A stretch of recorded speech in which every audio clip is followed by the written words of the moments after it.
na gagawin sa mga buhay natin dahil tayo'y dinadarang, patuloy na dinadarang. Tayo po'y manalangin. Purihin ka, Ama, o Diyos na makapangyarihan sa lahat na may likha ng langit at lupa. Salamat po sa kabutihan mo, salamat sa habag mo, biyaya, Panginoon, sa bawat isa sa amin. Tunay nga, o Diyos, na ikaw ang Panginoon na nag-iingat, nagliligtas sa bawat isa sa amin. Kaya, Ama, patuloy kong nilalapit ang bawat buhay ng bawat isa sa amin. At Lord, patuloy kaming nagpapalikha ng mabuting puso, malinis na puso sa harapan mo sa lahat ng oras, lahat ng panahon, Ama, upang malaya kaming makalapit sa iyong trono ng awa at habag, Panginoon, at biyaya. Salamat po sa kapatawaran na patuloy mong ginagawad sa bawat isa sa amin. Salamat po sa open mind, open heart, open spirit, soul, Panginoon, na ipagkakaloob mo sa bawat isa sa amin. Salamat, Lord, sa wisdom, knowledge, and understanding na patuloy mong binibiyaya, Panginoon, na tunay na hindi ka nauubusan, Ama. Gamitin mo lang ang aking buhay na maging alulod ng pagpapala sa bawat isa, Panginoon, at maitanim ang iyong banal na salita na siyang nagbabago, Panginoon, na manuot sa espiritu at kaluluwa ng bawat isa sa amin, Panginoon. Maraming salamat po sa araw na to, na pinagpala mo kami, na mananagumpay kami, Panginoon, sa lahat, Panginoon, ng aming mga pagdadaanan dahil anak kami ng Diyos, ang hari ng mga hari at Diyos ng mga Diyos, na lahat ng mga bagay ay nasa ilalim ng aming mga paa, Panginoon, at katagumpayan, Panginoon, ang nakalaan para sa bawat isa sa amin. Salamat, Panginoon, sa oras na to. Purihin ka, dakilain ka, at lulhatiin ka. Ikaw po ang maglangis ng aking mga labi, Panginoon, ang kapangyarihan ng iyong salitang mamutawi sa aking mga bibig sa biyaya, Panginoon, at kapangyarihan at patnubay ng banal na Espiritu. Lord, we acknowledge you, Holy Spirit. We acknowledge you, God the Father. We acknowledge you, Father Jesus. Hallelujah. Salamat po sa pangalan ni Jesus, sa ngalan ng Ama, Anak, at Espiritu Santo. Amen and amen. Praise God. So, alam niyo po, inaaral ko po yung ating divine tools, amen, ng ating katawan. Kaya, last week, pinag-aralan po natin yung betrayal kiss, amen, ni Judas, amen, at yung kaparaanan ng paghalik, 'di ba? Na hindi talaga siya ginagamit para sa ano, para po lang sa betrayal o sa pagbe-betray, amen? O pagtataksil, kundi nagamit lang siya sa pagtataksil. And nakita natin yung pinag-aralan natin last week na ang kiss po ay ano, talagang pag-o-honor. Isa siya ng way ng pag-o-honor sa mga lingkod, amen? Sa mga nag-aano sa atin, sa mga nagtuturo sa atin, sa mga guro, 'di ba? Sa mga king, 'di ba? Isa siyang way ng pag-o-honor. Act ng pag-o-honor po sa kanila. Symbolic 'yon ng purity and devotion dapat. Kaya lang nakita nga natin, 'di ba, na nagkaroon ng action na na-broke yung fundamental spirit principle, amen, ng halik. Amen, na naging betrayal po. And we don't know, 'di ba? Hindi natin maunawaan kung bakit yun yung mystery na ginawa ni Judas at through the kiss, 'di ba, na ni-reveal niya. Hallelujah, na naging exposure o implication, 'di ba? Implication, hallelujah, sorry po, na nag-corrupt sa dapat intimacy. Amen, sa kanyang ano, sa kanyang guro o sa ating Messiah. Amen. At ngayon po, tayo naman ay patuloy na magda-dive, 'di ba, ng palalim ang ating pag-aaral sa mystery ng about sa prophetic mystery po ng palm of the hands. Amen? So, saan nga ba natin ginagamit? So, kailangan ma-open po yung ating spiritual eyes and discernment, amen, para makita natin yung revelation ng Panginoon concerning sa lahat ng sacred instrument na ginagamit niya. At even before ng Old Testament until now po, yung palm of our hand, amen, meron po itong significant, no? Meron tong nakalaan po na gateway. Isa siya sa gateway ng realm po of the spirit. Amen? So, ang kamay po ay nagre-represent ito ng divine exchange. Ginagamit natin to, di ba, kapag, palitan mo to. di ba? Ito yung sukle. Di ba? Inaabot natin, ganyan. Divine exchange. Pag binayaran tayo o may binigay sa atin, pinagkalob sa atin, kailangan may binabalik tayo. Amen? So, nagsisimbola siya ng exchange. and prophetic impartation. Amen? Ginagamit din po ang kamay, di ba? Nililay hands noon yung mga tao para mai-impart yung power or yung kapangyarihan, di ba? Or authority. Amen? So, yun yung mga pag-aaralan natin na dapat pong natututunan natin kasi ito po yung mga part ng heavenly authority na binagkaloob sa atin dito sa mga nilikha ng Panginoon dito sa mundong ito na we are the vessel. Amen? We are the vessel of the Lord. Tayo po yung naging templo niya, nananahan sa atin ng banal na spirito, at dapat po nakikita natin yung we are the sanctified channel. Ginagamit tayo, sinasanctify tayo ng Lord para sa divine encounter natin sa Kanya, para ma-transfer yung mga spiritual blessing na pinagkakaloob ng Panginoon sa ating mga buhay. So, ang kamay po natin o ang palad natin, ang ating kamay ay instrument po of covenant and blessing. So, isa po yon sa point natin tonight na our hands is as instrument of covenant and blessing. So, based po sa scripture, makikita natin lagi po na symbolize po ng powerful covenant, 'di ba? Ng exchange o pakikipagpalitan spiritually ng impartation. Amen? O yung i-impart yung inililipat. Amen?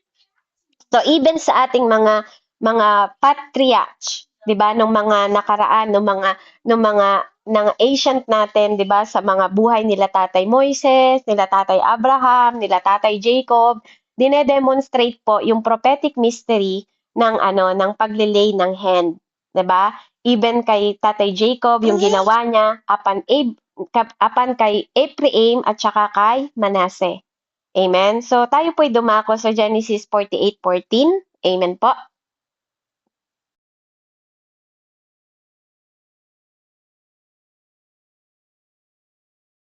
Ate Jane, Amen. Verses, pasensya na po. 48. 14 po, verse 14. Opo. Amen. 48 verse 14, sabi po dito, ngunit pinagkrus ni Israel ang kanyang kamay at ipinatong ang kanan sa ulo ng nakababatang si Ephraim at ang kaliwa sa ulo ni Manases. Amen. Yun lang po, sis. Amen. So dito po nakita natin no yung pag-aano nila, pag-i-impart. Demonstration po ng impartation. Amen na ginagawa po even sa Old Testament. Ito yung action prophetically po na ginagawa nila para sa destiny. Amen.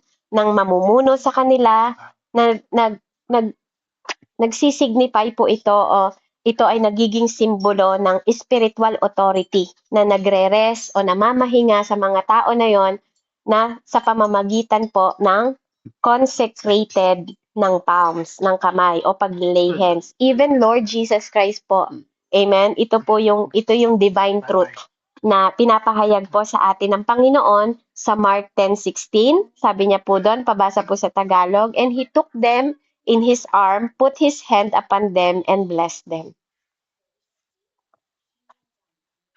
Amen. Sabi po dito sa Tagalog, kinalong ni Jesus ang mga bata, ipinatong ang kanyang mga kamay sa kanila at binasbasan sila. Amen po. Amen. So, praise God. So, andun yung blessing.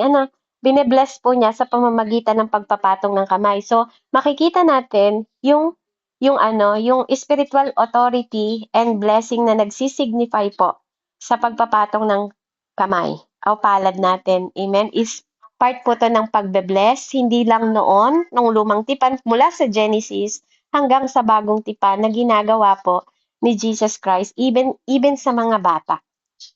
Amen.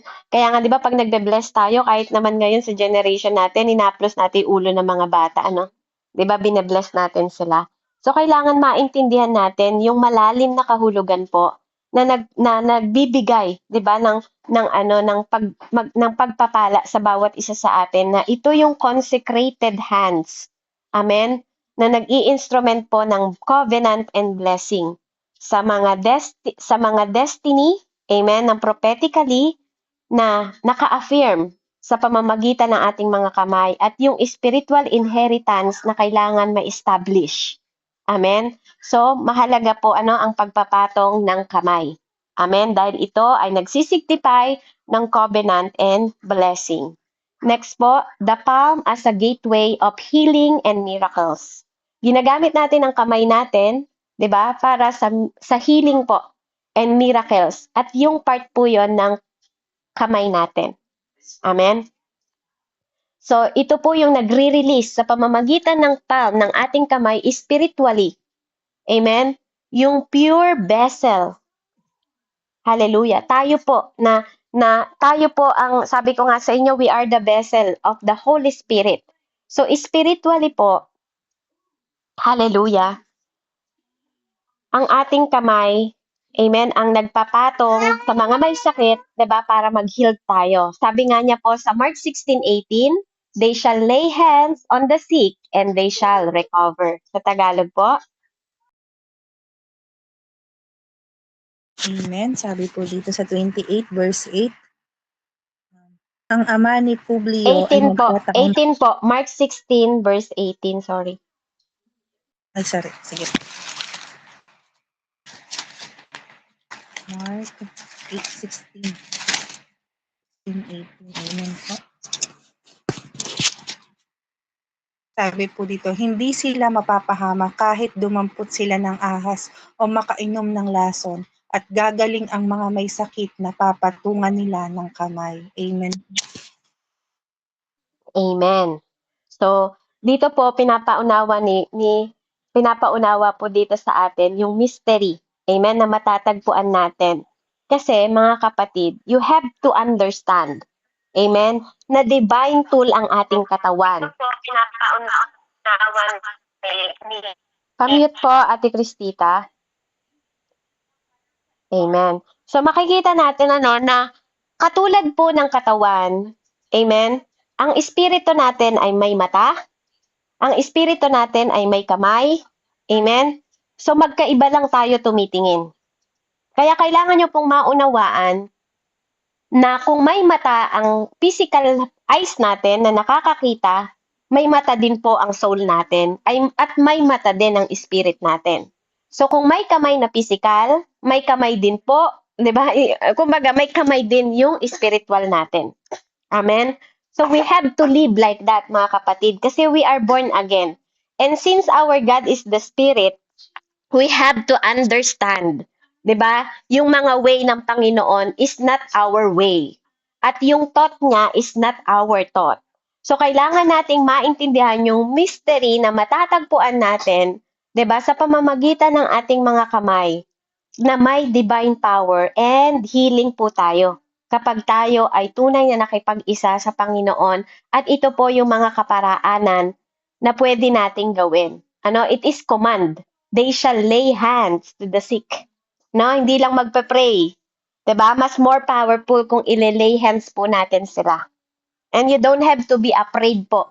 Huwag kayong matakot na mag-lay hands po. Kasi kapag nauna ang takot sa'yo kaysa sa fear, dun ka papasukin. So, kailangan po, faith, laging pananampalataya po na the spirit inside you is greater, 'di ba? At mas malakas sa kahit anong espiritu na nandito sa mundong ito. So, wag tayong matakot. Amen, na mag-manifest sa atin. Amen, kasi nagmamanifest lang 'yon kung tayo ay nagkukunwari, kung tayo po ay hindi totoo sa harap ng Diyos, katulad ng mga ginamit na anak ng mga iskiba, 'di ba? Na ginagaya lang nila, pero yung manifestation ng pangalan ni Jesus wala sa nature nila. Amen? Kaya hindi po pwedeng mangyari na tumalon sa atin. Amen? Lalo na kung ikaw ay tunay na sumamba at tunay na nananampalataya. At kapatid, gusto ko pong mag-empowerment sa inyo yung thought na kung naniniwala kang you have salvation, 'di ba po, dala-dala natin lagi yung dugo ng Diyos. Balot po tayo lagi ng dugo ng Panginoon. Amen? Ayoko pong malagay sa mindset ninyo na kapag pinag-aaralan natin yung mga entry point ng kaaway, pabago-bago po yung mindset natin bilang mga mananampalataya. na naririnig natin na may mga entry point ang kaaway. Yes, maybe may entry point sila, pero ano ba yung katotohanan? They are under our feet. Okay? Ano man po ang entry point ng kaaway, may kapangyarihan pa rin po tayo. Amen, na itaboy sila, na apakan sila, dahil yun po ang sabi ng Panginoon sa atin. Amen. Wag po sanang mag-magnify sa inyo na parang mas pinaniniwalaan nyo na mas malakas ang kapangyarihan ng demonyo kaysa sa kapangyarihan ng banal na spirito na nasa loob ng katawan ninyo. Kasi dun po magsisimulang matalo kayo. Kasi mas minamagnify nyo yung power ng evil, ng darkness, kaysa sa power ng greatest light. Amen? So, meron tayong divine power and healing po. Sabi niya po sa Acts 28:8, "And it come to pass, and the father of Publius lay sick, the fever and the bloody plaques, and when Paul entered in and prayed and laid his hand on him and healed him."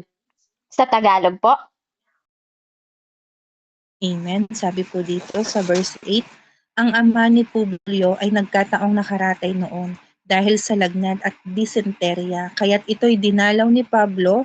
Pagkatapos manalangin, ipinatong ni Pablo ang kanyang kamay sa may sakit at ito'y gumaling. Amen po.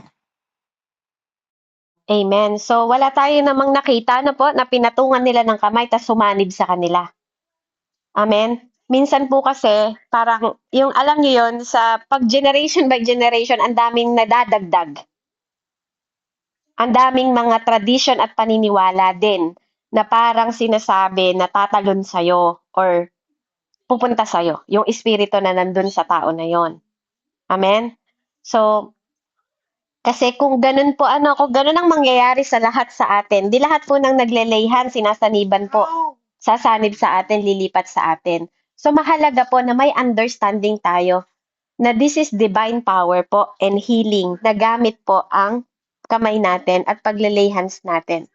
Kaya we have to recognize yung essential requirement po for purity. Amen? Na hindi lang po yung puso natin yung malinis, yung isip natin malinis, yung spirit natin, 'di ba po, naka-align, 'di ba, sa belief natin, sa pananampalataya natin at paglilingkod natin sa Panginoon. Na part po ito ng ating trabaho. Amen? So we have to recognize yung mga requirement na gustong ipahayag sa atin ng Panginoon. Like he said in Psalm 24:3-4, "Who shall ascend into the hill of the Lord, and or shall stand in the holy place, in his holy place? He that hath clean hand and pure heart, who hath not lifted up his soul unto vanity, nor sword deceitfully." Tagalog po, awit 24:3-4.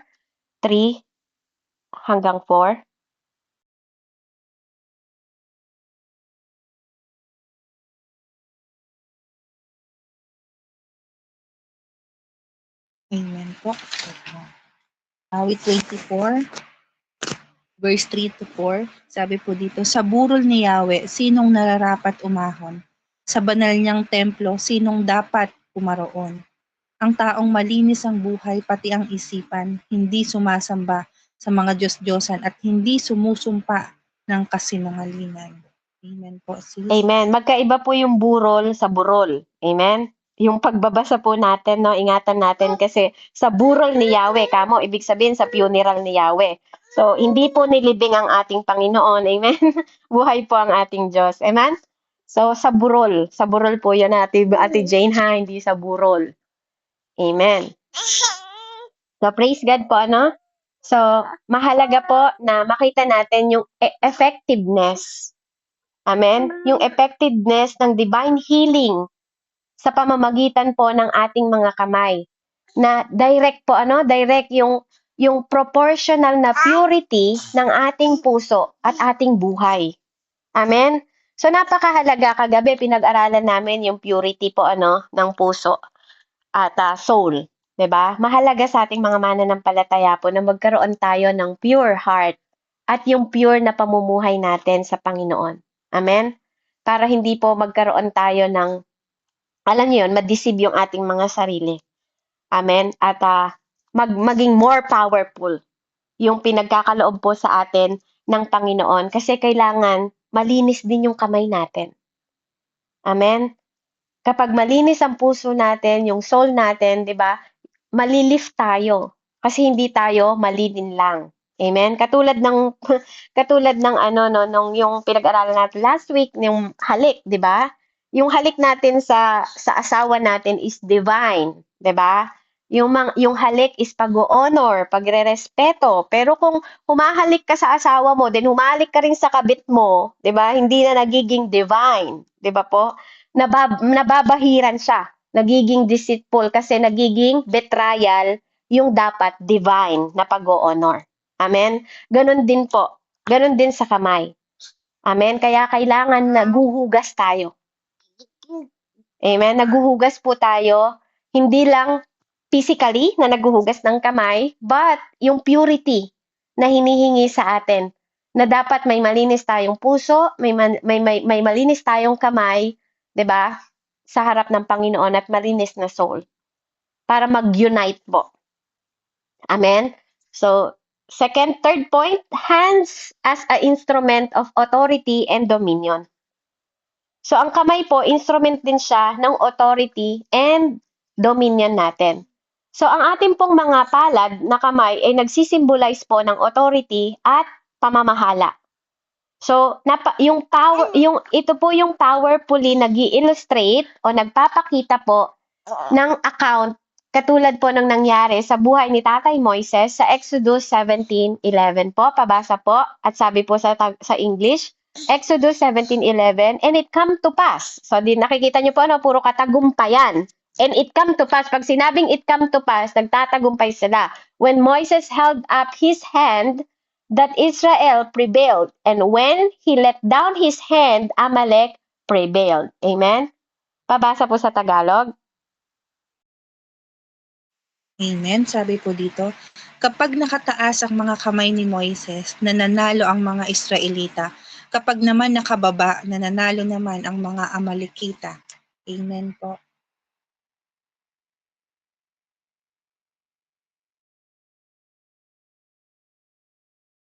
Nakamute ka po, sis. Amen. So, praise God. So, dito po makikita natin na sa pamagitan din ng kamay na paghawak niya sa kanyang tungkod na itinataas nila noon, di ba po? Doon din nakikita yung power at dominion niya na mapagtagumpayan nila lahat po ng kalaban nila. Yung moment po na yon na si Tatay Moises, hawak-hawak niya, di ba? Ito po yung prophetically na nag-show dito na nagsasabi sa atin ng outcome ng battle nila na nangyari po noon sa battle nila. Amen? At ito po yung confirmation ng spiritual truth. Amen? Na sinasabi dito na God is bine-bless niya tayo with the strength. Amen? Yung lakas. Tinuturuan niya tayo sa pamamagitan ng kamay. Amen? Kaya nga po, the right hand natin is power. Right hand is power po. Dito po nagmumula ang power. Kaya nga, 'di ba, pag nagpupuri tayo sa Diyos, tinataas din natin yung ating kamay. Dalawang kamay nating itinataas, 'di ba, na nagpupuri, nag-o-honor tayo kasi itong mga kamay na to is nagsho-show to ng authority, 'di ba po? And power. Nag-i-illustrate siya, nagre-release siya ng dominion. Amen? So, pabasa po sa awit 144:1. Amen. Sabi po. Amen. Sabi po, purihin si Yahweh na aking kanlungan. Sa pakikibaka, ako ay sinanay. Inihanda ako upang makilaban. Amen po. Amen. So may labanan. Pero ang gamit pa rin po natin ang ating mga kamay. Pero ang nagbibigay ng lakas sa ating laban ay ang Panginoon. So we have to realize na ang ating palm, ang ating kamay po, we are carrying the weight. Spiritually po, Lagi ko pong sinasabing spiritually sa inyo kasi, amen, hindi po gagamitin natin ang palad sa sampalin natin asawa natin, pag ng babae o pag ng lalaki. Amen? Hindi po natin ginagamit ang kamay natin para labanan sila physically. Amen? But the God, ang Diyos po ang nakikipaglaban sa atin spiritually. 'Di ba? Tinuturuan niya tayo na makipaglaban sa pamagitan ng ating mga kamay, gaano man kabigat, gaano man ka-crucial yung ating labanan. Na-overcome natin ang battle na to nang hindi natin nakikita because the God is fighting for us sa unseen realm. Amen? Sa lugar na hindi nakikita ng ating mga mata. Amen? We have dominion, authority, and power. Amen? So, praise the Lord. Kaya, di ba nakikita natin noon, sila Tatay Moises, tinataas lang naman. Di ba po? Pero nakikipaglaban ng Panginoon. Hallelujah. So, mahalaga po, mahalaga na alam natin din yon dahil hindi po nagbabago ang principle ng Panginoon. Amen? Hindi po siya nagbabago. So, we have to believe that since our God is a spirit, di ba? God is also fighting for us spiritually. Amen? Ang pagganti po ay sa Diyos. Sabi nga niya sa bagong tipan. Sa Diyos ang pagganti. So ano man ang ginagawa sa atin ng mga tao na hindi natin nakikita, 'di ba? Sabi nga po sa Hebreo 4:13, ang lahat ng bagay ay hayag sa mata ng Diyos. Amen? Wala tayong maitatago, wala po tayong malilingid. Amen? So God will fight for us even in unseen realm. Amen? So hand, next po, number 4, point natin, hand is a mark by sacrifice. Amen? Ito po ay marka by sacrifice, ng sakripisyo. Amen? So, pampahanap po sa John 20:27, Ate Jane. So, more than sa lahat po ng ito, above all, ang revelasyon na concern ng Panginoon sa atin, amen, isa palm din po, matatagpuan natin sa palad. Amen, na nagsisimbolo sa kamay ni Jesus Christ, kung saan, amen, ang kanyang mga kamay po, nung huling araw niya, doon din po pinako sa palm ng Panginoon. Ito po yung ultimate sa lahat. Ito po yung pinakamakapangyarihan na ginawa ng act ng Panginoon na divine sacrifice and covenant love sa bawat isa sa atin. Ito po yung marka ng sakripisyo. Yung mark po doon may ID na, no? Marka po ito ng sakripisyo ng Panginoon because of His ultimate love sa atin. At act po, pagsasagawa niya ng covenant. Amen?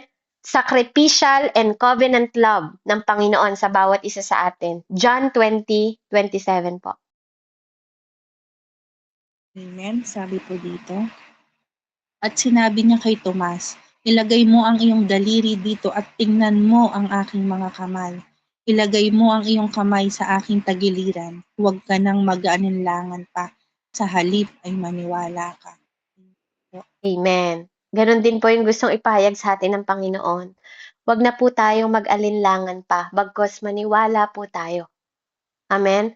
Kasi habang si Judas po, kung ang halik ni Judas ay naging simbolo, amen, ng kataksilan o pagdideceive, deception po. Amen? Si Christ naman, yung pierce sa kanyang kamay ay nagsisimbolo ng katotohanan, ng redemption, mga kapatid, ng pagtutubos sa atin, ng eternal love. Amen? Eternal love.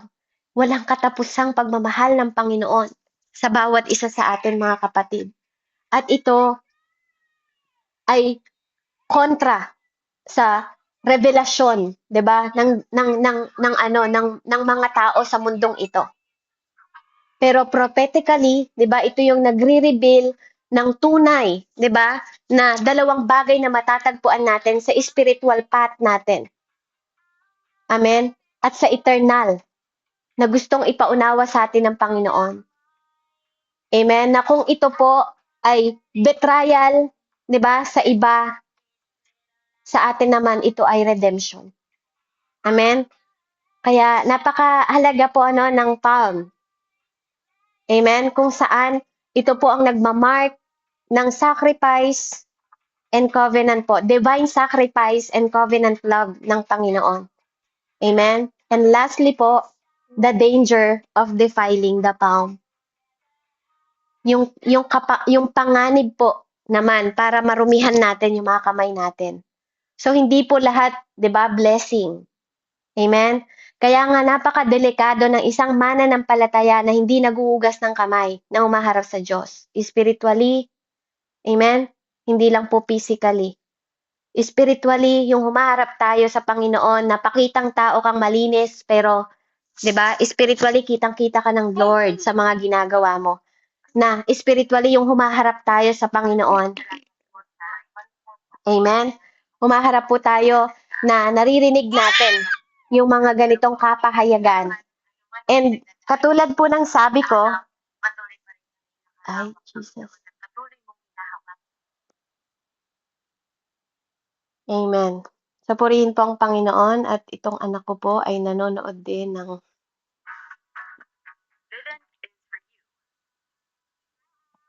Amen.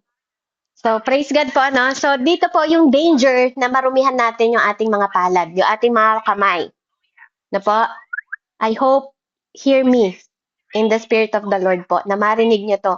Dahil ang kamay, kanina pinag-usapan natin, it is exchange. 'Di ba? Palitan ito. Kung may nireceive tayo sa Lord, may ibabalik din tayo sa Diyos, mga kapatid.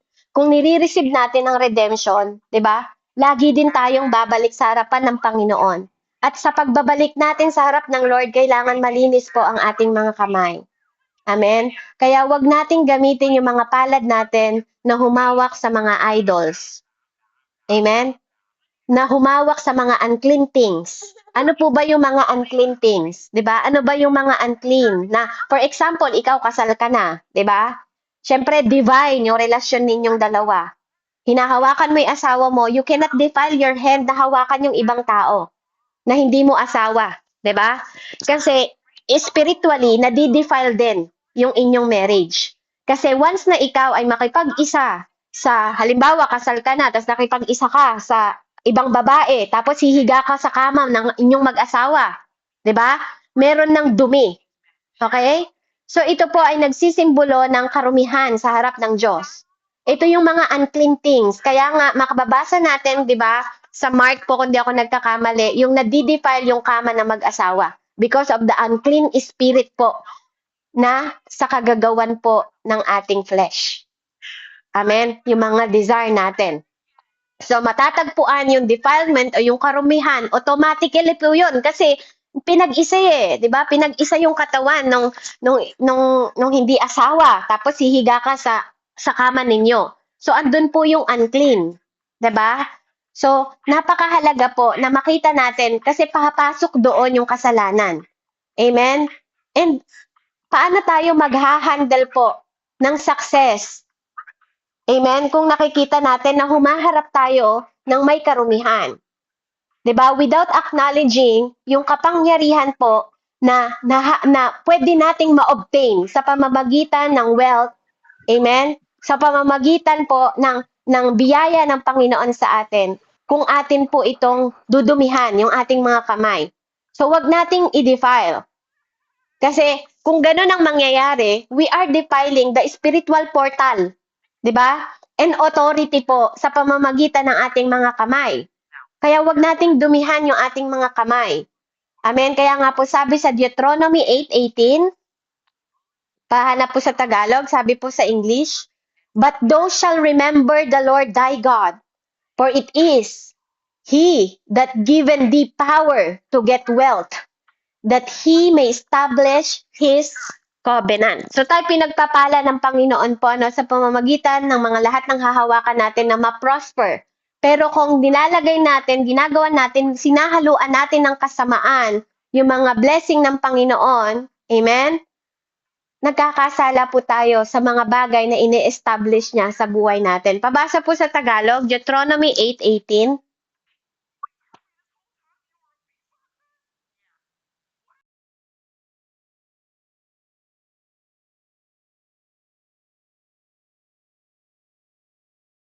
Amen po, sis.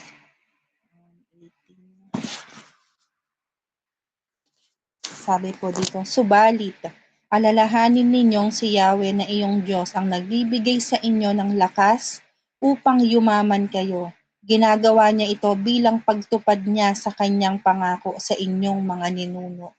Amen po. Amen.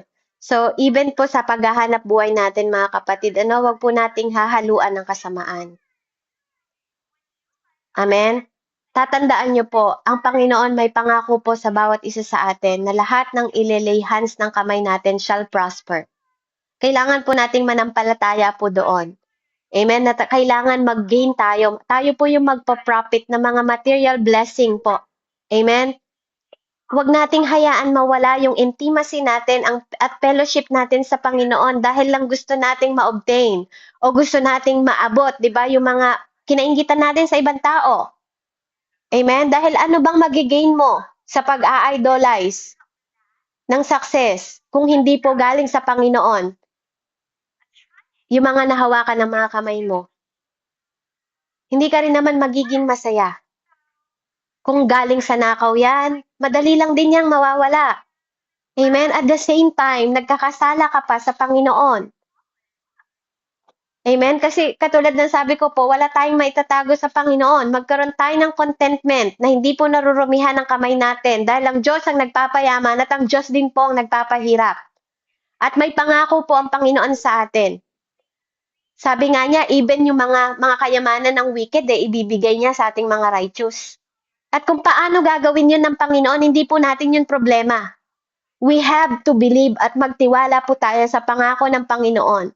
Dahil may divine purpose po yun. We have to believe na i-consecrate natin yung mga kamay natin as new. Laging bago yung kamay natin. Na nire-recognize natin yung divine purpose ng mga kamay na to sa harapan ng Diyos. Amen? Na maunawaan natin yung spiritual impact ng possession na binibigay sa atin ng Panginoon. I-guard natin yung purity ng action natin, ng mga intention ng puso natin. Diba? Dahil we know na itong mga kamay na to, dito nagpo-flow o dito dumadalo yung authority and power na binibigay ng heaven itself. Ng Panginoon mismo ang nagbibigay. So bilang prophetically call sa bawat isa sa atin, keep your palm holy. Manatili pong banal ang mga kamay natin. Manatili itong sagrado. Dahil ito po ang gateway, ito yung daan, itong mga kamay na to. Ang daan po ng appointed ng Panginoon para mapulfill yung divine purpose niya sa iyo at sa akin, mga kapatid. Do not, huwag niyong hayaan na marumihan ang iyong mga kamay. Piso, 10 piso, kupit pa rin yon. Amen? Unclean pa rin yon sa harap ng Panginoon. Kaya mahalaga po na wag niyo pong hayaan na maging unholy yung inyong mga kamay because your hand is dyan po nagpo-flow ang authority and power po na ang mismong Panginoon ang nagkakaloob sa atin. It is the sacred gateway po ng appointed ng Diyos mismo to fulfill the divine purpose sa iyo at sa akin. Purihin po ang Panginoon. Ito po ay isa sa divine tool ng Panginoon, ang ating palad. Amen? Ang ating mga kamay, kapatid. Amen? Purihin po ang Panginoon. Let's pray. Heavenly Father, in the mighty name of Jesus, Lord, we glorify your name and we thank you, Panginoon, for the joy and Lord, knowledge and wisdom, Panginoon, na pinapaunawa mo sa bawat isa sa amin ayon sa iyong kapahayagan sa pamamagitan ng iyong salita. Pangako, Panginoon, sa bawat isa sa amin, Ama, na ang mga kamay na to, Lord, the palm, Panginoon ko, hallelujah, ng aming mga kamay, ay hayaan namin na maging sacred sa harapan mo lagi, Lord, na mag-possess kami and mahawakan namin lahat mag-prosper, Father God, because you are God na nagre-release, Panginoon, ng divine authority and power na nire-receive namin, Panginoon, para sa expansion ng kingdom mo sa mundong ito, Lord God. Na, Lord, magkaroon kami ng act ng spiritually, O God, na mapossess namin, Panginoon, by your grace, mercy, Panginoon, at promises na binigay mo sa amin, O God. Lord, we receive, Panginoon. We receive all the possession. We receive all the power on dominion. We receive the healing, Father God. Hallelujah. And possession, Panginoon, na nagmumula sa iyo in the mighty name of Jesus. We receive the victory. We receive, Panginoon ko, ang lahat na nagmamark ng sacrifice and divine, Panginoon ko, sa mga palad na to ng covenant mo as your love, Panginoon, na nagpapaunawa at nagpapaintindi sa amin ng aming destiny at nagsisignify, Panginoon, ng spiritual authority na nagre-rest upon us because of your consecrated heart, Panginoon, and palm, Panginoon ko, in the mighty name of Jesus. Lord, Hayaan mo maging pure ang aming puso, Panginoon, aming mga kamay na magamit para sa kaluwalhatian ng iyong pangalan, sa pangalan ng aming Diyos na buhay, na aming sinasamba sa Espiritu at katotohanan, sa pangalan ni Jesus, sa ngalan ng Diyos Ama, ng Diyos Anak, at Diyos Espiritu Santo. Amen and amen. Purihin po ang Panginoon, and to God be all the glory. Hi! Back to you po, Ate Billie Jean. Glory to God po. Hi, baby.